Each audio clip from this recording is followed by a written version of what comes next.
AICC Manipur in charge Christopher Tilak criticized the frequent occurrence of cutting the Indo-Myanmar border fencing, calling it a sign of the central government's irresponsibility towards Manipur. He was responding to media queries upon his arrival at Imphal International Airport. Christopher Tilak stated that the frequent cutting of border fencing cannot be taken lightly, citing the state's security issues and economic downturn as major concerns. He cautioned that this act is a clear indication that some people are taking undue advantage of the prevailing situation, while noting that the state is facing a border management issue amidst the ongoing crisis.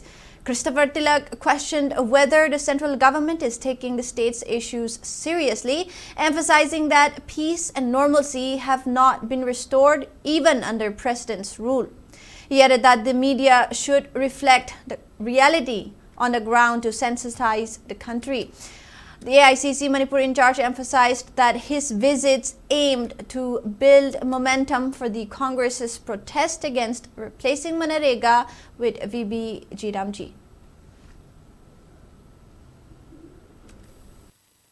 What has happened in Manipur is very unfortunate. For the last 5 years, they have irresponsibly handled the state. The economy is in a big disaster. Now security is a problem, border security is a problem.